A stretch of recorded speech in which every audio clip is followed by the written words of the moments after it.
زکوٰۃ اسلام کے جو 5 بنیادی ارکان ہیں ان میں سے ایک اہم رکن ہے جن کے اوپر اسلام کی اساس، اسلام کی بنیاد اور اسلام کی نیو رکھی گئی ہے۔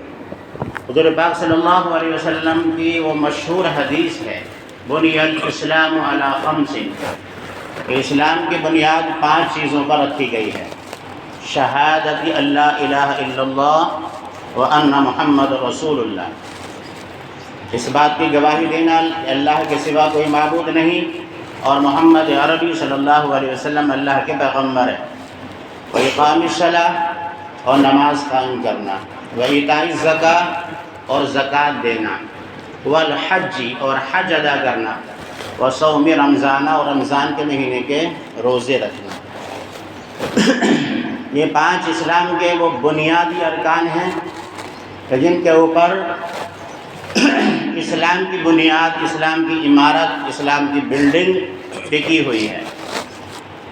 اور ستون کی حیثیت عمارت میں کیا ہوتی ہے وہ آپ حضرات جانتے ہیں۔ ستون کے اوپر چھت ٹکی ہوئی ہوتی ہے، اگر وہ ستون اور بیم، وہ پیلر اگر ڈھا دیے گئے، ختم کر دیے گئے، ان کو توڑ دیا گیا تو عمارت منہدم ہو جاتی ہے، عمارت کمزور پڑ جاتی ہے۔ زکوٰۃ کسے کہتے ہیں؟ زکوٰۃ کو ہم لوگ سمجھتے ہیں کہ جب سال گزر جائے تو اپنے مال کا 2.5% حصہ اللہ کے راستے میں غریبوں کو، یتیموں کو، مسکینوں کو دینا، یہ زکوٰۃ ہے آسان لفظوں میں۔ اور زکوٰۃ کے لفظی معنی آتے ہیں برکت، وہ دھیان دینے کی ضرورت ہے۔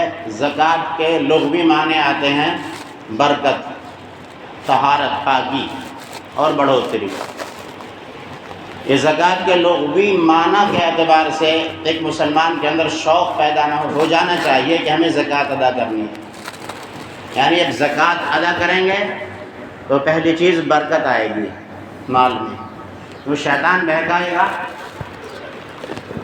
کہ تم اب جب 2.5% اپنے مال کا ادا کرو گے تو مال تو کم ہونا ہے ظاہری اعتبار سے۔ اللہ فرماتا ہے کہ نہیں، الشیطان یعدکم الفقر ویأمرکم بالفحشاء، شیطان انسان سے وعدہ کرتا ہے فقر و فاقہ کا، کہ مال کو خرچ کرو گے تو تمہارے مال میں کمی آ جائے گی، فقیری آ جائے گی، محتاجگی آ جائے گی اور مال دھیرے دھیرے کم ہو جائے گا۔ واللہ یعدکم مغفرۃ منہ وفضلا، اور اللہ تبارک و تعالیٰ بندوں سے مغفرت کا وعدہ کرتا ہے، فضل کا وعدہ کرتا ہے۔ فضل کہتے ہیں بڑھانے کو۔ تو زکوٰۃ کے لغوی معنی ہے برکت، یعنی جب مسلمان زکوٰۃ ادا کرے گا تو مال میں برکت ہوگی۔ دوسری چیز طہارت، جب مسلمان مال ادا کرے گا، زکوٰۃ ادا کرے گا تو اس کا مال پاک ہو جائے گا، اس کا مال پاک ہو جائے گا۔ تیسرے معنی بڑھوتری کے، یعنی جب مسلمان زکوٰۃ ادا کرے گا تو اللہ تعالیٰ غیب سے اس کے مال میں بڑھوتری فرمائے گا۔ باقی کس طرح سے ہوگی، قرآن نے یہ تو بیان فرمایا، خذ من اموالہم صدقۃ تطہرہم وتزکیہم بہا، اے پیغمبر آپ مسلمانوں کے مالوں سے زکوٰۃ کو وصول کر کے ان کے مال کو پاک بنا دو، مال کو بھی پاک بنا دو اور ان کا تزکیہ بھی کر دو۔ تزکیہ کہتے ہیں روحانی پاک کرنا۔ پیغمبر سے کیا فرمایا، اے پیغمبر آپ مسلمانوں سے مالوں سے زکوٰۃ کو وصول کر کے ان کے مالوں کو پاک بنا دو، تطہرہم وتزکیہم، ان کے مالوں کو پاک صاف کر دو اور ان کا تزکیہ کر دو، یعنی روحانی بیماریوں سے ان کو پاک صاف کر دو۔ وصلی علیہم صلاتک، اور ان کو دعا بھی دو۔ تو زکوٰۃ کی کتنی اہمیت ہے کہ زکوٰۃ کے ادا کرنے سے مال پاک ہو جاتا ہے، اس لیے کہ زکوٰۃ یہ میل ہے۔ حدیث میں یہ تو فرمایا گیا ان هذه الصدقات انما هي اوساخ الناس، حدیث کے الفاظ ہیں کہ یہ صدقے جو ہیں، صدقے جن کو تم ادا کرتے ہو، یہ زکوٰۃ ہے جس کی تم ادائیگی کرتے ہو، پیغمبر فرماتے ہیں اوساخ الناس، کہ یہ لوگوں کے میل ہے۔ اب میل جس چیز میں ملتا ہے تو اس کو خراب کرتا ہے۔ آپ کے یہاں پر کریشر نہیں ہوتے، ہمارے یہاں یو پی میں کریشر جہاں گڑ بنتا ہے وہ بہت زیادہ ہوتے ہیں، تو گڑ کو گنے کو سب سے پہلے مشین کے ذریعے سے اس کا رس نکال کر ایک کڑھا میں جمع کیا جاتا ہے، اور پھر اس کڑھے میں کڑھائی کے نیچے آگ جلائی جاتی ہے، اور جو آگ جلتی ہے تو اس رس کا جو میل ہوتا ہے وہ اوپر آتا ہے، اور پھر ایک جھرنا ہوتا ہے، اس کے ذریعے سے اس کو الگ کر دیا جاتا ہے۔ تو گڑ بنانے والے لوگوں کی کوشش یہ ہوتی ہے کہ وہ رس کا جو میل ہے وہ اصل گڑ میں نہ ملے، اس لیے کہ اگر اصل میں مل گیا، رس میں مل گیا تو سارے گڑ کو، سارے رس کو خراب کر دے گا۔ تو اس لیے پیغمبر فرماتے ہیں یہ تو بھائی تمہارا میل ہے ہاتھوں کا، یہ تمہارے مال میں نہیں ملنا چاہیے۔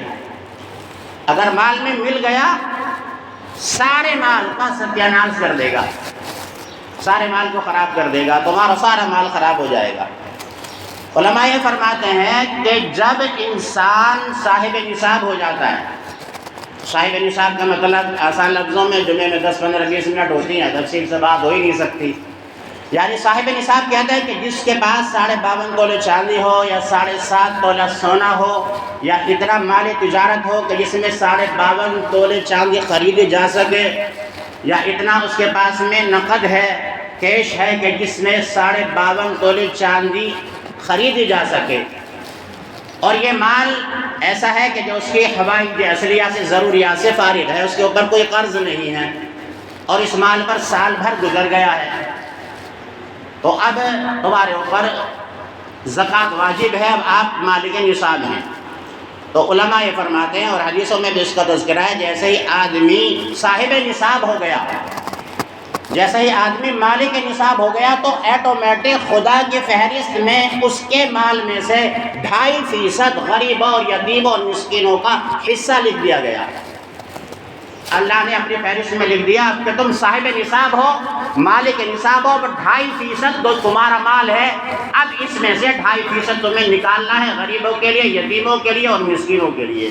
اللہ فرماتا ہے والذین فی اموالہم حق معلوم للسائل والمحروم، کہ لوگوں کے مالوں میں ایک متعینہ حصہ ہے، کس کا؟ سائل کا، مانگنے والوں کا، اور محروم کا یعنی غریب لوگوں کا۔ اب دوسرے کے مال کو، یتیموں کے مال کو جب ہم ملا کر کھائیں گے تو کیا ہوگا؟ کیا ہوگا؟ ہمارا یہ مال ہے یا ہمارا نہیں ہے؟ آدمی کا یہ گمان ہے کہ مال میں نے کمایا، صلاحیت میرے لگی، محنت میں نے کی، جوتی میرے گھسی، کاروبار میں نے کیا، وقت میں نے لگایا، ہنر میں نے استعمال کیا، صلاحیت میری استعمال ہوئی، لہذا مال تو میرے فن سے اور میری صلاحیت سے ملا ہے۔ جو آدمی یہ کہتا ہے کہ میں جو مالدار ہوا ہوں اپنی صلاحیت سے اور اپنے فن سے، اللہ کا کچھ نہیں ہے، تو قرآن کی زبان میں وہ کون ہے؟ قارون کا بھائی ہے۔ اللہ نے اسے یہی تو کہا تھا، حضرت موسیٰ نے فرمایا بہت مال دیا تھا اللہ تعالیٰ نے، کتنا مال دیا تھا؟ اڈانی امبانی پھیل ہے۔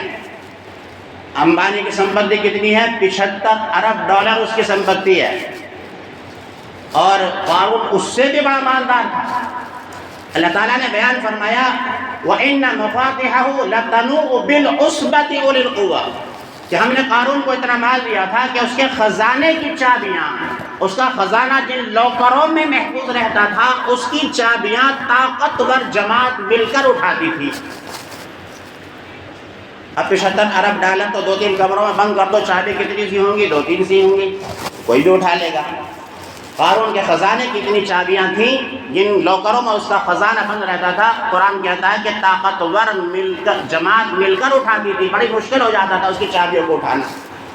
موسیٰ نے فرمایا وَأَحْسِن كَمَا أَحْسَنَ اللَّهُ إِلَيْكَ وَلَا تَبْغِ الْفَسَادَ فِي الْأَرْضِ، کہ قارون اللہ نے تیرے اوپر احسان کیا کہ تجھے مال دیا، اتنا مال سے نوازا، لہٰذا تو زکوٰۃ ادا کر۔ جس طرح سے اللہ نے تیرے ساتھ میں اچھا برتاؤ کیا ہے، اچھا احسان کیا ہے، تو بھی لوگوں کے ساتھ میں اچھا معاملہ کر اور زمین میں فساد نہ پھیلا۔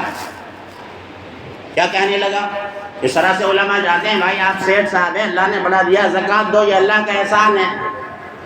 زکوٰۃ جاتے ہیں، کوئی رسید مانگنے لے کر جاتا ہے، کوئی سوال کرنے جاتا ہے، کوئی مسجد کے لیے جاتا ہے، کوئی مدرسے کے لیے جاتا ہے۔ اب جس کو اللہ تعالیٰ نے مال دیا ہے اس کو احسان سمجھ لینا چاہیے کہ اللہ تعالیٰ نے ہمارا ہاتھ یوں رکھا ہے۔ ہاتھ یوں رکھنا، پیغمبر فرماتے ہیں کہ اوپر والا ہاتھ نیچے والے ہاتھ سے بہتر ہے۔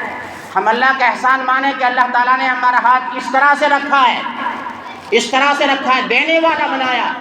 لوگ ہمارے دروازوں پر آ رہے ہیں، سفراء کی بھیڑ لگ رہی ہے، ہمارا نام مدرسوں کی فہرست میں شامل ہو رہا ہے، اور مدرسے والے مستقلاً دعا کر رہے ہیں کہ آپ نے مدرسے کا جو تعاون کیا ہے، اللہ چاہے تو ہاتھ یوں بھی بنا سکتا ہے۔ نہیں ہو سکتا؟ دھیرو بھائی امبانی کے دو بیٹے مکیش اور انل، مکیش چمک رہے ہیں اور انل امبانی کیا ہو گئے؟ کنگال ہو گئے۔ نہیں ہوتا، یہ تو حالات پلٹتے ہیں، زمانہ پلٹتا ہے۔ کل ایک آدمی بادشاہ ہے، آج وہ فقیر بن جاتا ہے۔ پرسوں کسی کے سر کے اوپر تاج تھا، تخت تھا اس کے نیچے، آج اس کو کھانسی لگ جاتی ہے۔ اللہ کا احسان ماننا چاہیے کہ اللہ تعالیٰ نے ہمارا ہاتھ یوں بنایا، یوں نہیں بنایا۔ وہ چاہتا تو یوں بھی بنا سکتا تھا، ہم دوسروں کے آگے ہاتھ پھیلاتے، لیکن اللہ نے ہمیں اس لائق بنایا کہ ہمارا ہاتھ یوں ہے، ہم دینے والے ہیں، لہذا احسان ماننا چاہیے۔ کہتے ہیں کہ ستمگر وقت کا تیور بدل جائے تو کیا ہوگا؟ ستمگر وقت کا تیور بدل جائے تو کیا ہوگا؟ میرا سر اور تیرا پتھر بدل جائے تو کیا ہوگا؟ اور امیروں کچھ نہ دو، تانے تو مت دو ان سفیروں کو یا فقیروں کو، ذرا دیکھو اگر منظر بدل جائے تو کیا ہوگا؟ حالات اللہ تعالیٰ جب چاہے پلٹ سکتا ہے۔ اس لیے اللہ تعالیٰ نے مال دیا ہے، اس کو زکوٰۃ ادا کرو۔ زکوٰۃ فرض ہے، زکوٰۃ نماز کی طرح فرض ہے، زکوٰۃ روزے کی طرح فرض ہے، زکوٰۃ حج کی طرح فرض ہے۔ یہ 2.5% ہمارے مال میں جو ہے وہ ہمارا مال نہیں ہے، بلکہ یتیموں کا، فقیروں کا اور مسکینوں کا مال ہے۔ اور اللہ یہ فرماتا ہے کہ جو آدمی یتیموں کا مال کھائے گا، اس مال کے ذریعے سے پھل نہیں کھا رہا بلکہ وہ جہنم کے انگارے کھا رہا ہے۔ ان الذين يأكلون اموال اليتامى ظلما انما يأكلون في بطونهم نارا وسيصلون سعيرا۔ قرآن کہتا ہے کہ جو آدمی یتیموں کے مال کھاتے ہیں وہ مال نہیں کھا رہے بلکہ وہ آگ کھا رہے ہیں، آگ کھا رہے ہیں، اور اللہ تبارک و تعالیٰ ان قریب ان کو جہنم کے اندر داخل کرے گا۔ اس لیے بھائیو، اللہ نے ہمیں مال کے نصاب بنایا تو ہم زکوٰۃ پابندی کے ساتھ ادا کریں، اور اللہ کے ذات پر یہ یقین رکھیں کہ زکوٰۃ دینے سے مال کم نہیں ہوگا، زکوٰۃ دینے سے مال کم نہیں ہوگا۔ اللہ نے فرمایا کہ جو تم ہمیں دیتے ہو، ہمارے راستے میں خرچ کرتے ہو، وہ قرضہ ہے، قرضہ۔ اور قرضے کا اصول یہ ہے کہ قرضہ مانگا بھی جاتا ہے اور قرضہ لوٹایا بھی جاتا ہے۔ ہم جب کسی کا تعاون اور مدد کرتے ہیں تو اس کی 3 شکلیں ہیں، یا تو ہم گفٹ دیتے ہیں، ہدیہ دیتے ہیں، اس کے غریب یتیم مسکین ہونا کوئی ضروری نہیں ہے، بھائی کو بھی دے سکتے ہیں، بہن کو بھی دے سکتے ہیں، رشتہ داروں کو بھی دے سکتے ہیں، گفٹ، ہدیہ۔ اور ایک طریقہ یہ ہوتا ہے صدقہ اور خیرات کا، ایک طریقہ ہوتا ہے ہدیہ کرنے کا، ہدیہ کرنے کا ہوتا ہے۔ ہدیہ کا مسئلہ یہ ہے کہ ہدیہ دینا چاہیے، نبی نے فرمایا کہ ہدیہ دو، اس سے محبت بڑھتی ہے۔ اور اس کا طریقہ یہ ہے کہ جس کو گفٹ دیا جائے، ہدیہ دیا جائے، واپس نہیں لینا چاہیے۔ پیغمبر نے یہاں تک فرمایا، بخاری شریف کی روایت ہے کہ جو آدمی ہدیہ دے کر اس کو واپس لیتا ہے تو وہ ایسا ہے کہ جیسے کہ اپنی قید کرنے کے بعد میں اس کو چاٹ لیتا ہے۔ اور ایک تعاون کرنے کا طریقہ یہ ہے کہ ہم کسی کا زکوٰۃ دیں، فطرہ دیں، صدقہ دیں، تو اللہ یہ فرماتا ہے کہ یہ قرضہ ہے، قرضہ۔ اور قرضے کا طریقہ یہ ہے، اگر آپ کسی کو قرضہ دیں گے تو آپ کو یہ ادھیکار ہے کہ آپ قرضہ مانگیں، اور لینے والے کو یہ حق ہوتا ہے کہ وہ قرضہ واپس کرے۔ اللہ کیا فرماتا ہے؟ من ذا الذی یقرض اللہ قرضا حسنا فیضاعفہ لہ اضعافا کثیرا۔ اے لوگو، جو تم ہمارے راستے میں خرچ کرتے ہو، کون ہے جو ہمیں قرضہ دے، قرض حسنہ دے، اور پھر ہم اس کو بڑھا چڑھا کر دیں؟ تو جو ہم زکوٰۃ دیتے ہیں، صدقہ دیتے ہیں، خیرات دیتے ہیں، تو یہ ہم اللہ کا قرضہ دیتے ہیں، اللہ کو قرضہ دیتے ہیں، اور اللہ کئی گنا اس کو بڑھا کر ہمیں لوٹائے گا، کئی گنا بڑھا کر ہم اس کو لوٹائے گا۔